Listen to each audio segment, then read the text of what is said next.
بسم اللہ الرحمن الرحیم۔ یہ سوال کیا کسی نے، رزق کی کمی کیسے دور ہوگی؟ پریشانیاں ہیں اور بہت سارے عاملین کے پاس گئے، وہ خاطر خواہ فائدہ نہیں ہو۔ دیکھیں، جب آدمی سنتیں چھوڑ دیتا ہے اور اعمال چھوڑ دیتا ہے تو پریشانیاں آتی ہیں۔ حدیث میں آتا ہے من لزم الاستغفار جعل اللہ له من كل ضيق مخرجا ومن كل هم فرجا ويرزق من حيث لا يحتسب۔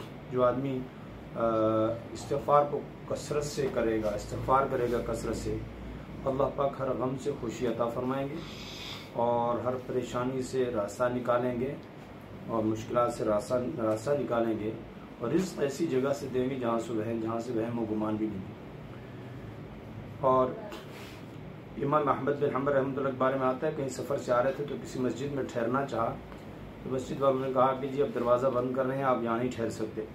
کہ جی میں سفر کر گیا ہوں، سستاتا ہوں، تھوڑا سا آرام کر لیتا ہوں، تو ان کو منع کیا گیا۔ اتنے میں ایک نان بھائی وہاں سے گزرا جو روٹی پکاتا ہے، تندوری ہے۔ اس نے کہا بھائی کیا مول صاحب کو پریشان کرو، میرے ساتھ بھیج دیں۔ وہ وہاں ان کے ساتھ چلے گئے اور جا کر انہوں نے ان کو کھانا کھلایا، ان کو لٹا دیا، خود آٹا گوندنے لگے اور استغفر اللہ استغفر اللہ استغفر اللہ پڑھنے لگے۔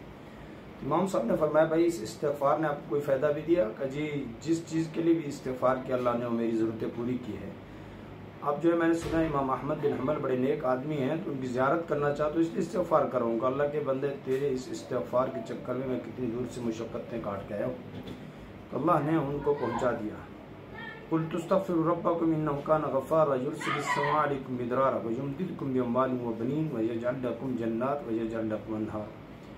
نبی علیہ السلام فرماتے ہیں میں نے اپنی قوم سے کہا توبہ اور استغفار کرو، اللہ پاک موسلادھار بارش دیں گے، گناہوں کو معاف فرمائیں گے، نہریں جاری فرمائیں گے، پھل وغیرہ کی کمی اور قلت کو ختم فرما دیں گے۔ تو استغفار کرنی چاہیے۔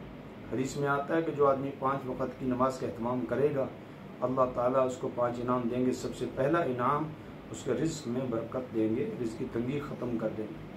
اللہ پر توکل ہو، محنت کریں، استغفار کی کثرت کریں، سنت کا اہتمام کریں اور نماز کا اہتمام کریں، انشاءاللہ اللہ تعالیٰ تنگیاں دور فرما دیں گے۔ رزق اللہ نے لکھا ہے، کسی کے لیے پھیلا دیا ہے اور کسی کے لیے تنگ کر دیا ہے، یہ اللہ کے ہاتھ میں۔ مایوس نہیں ہونا اور اللہ کی طرف متوجہ رہنا ہے اور حرام سے بچنا ہے۔ حلال میں برکت ہے، حرام میں برکت نہیں ہے۔ سود کا ڈبل ہوتا ہے، 2 گنا زیادہ لیتے ہیں پھر بھی محتاج ہے۔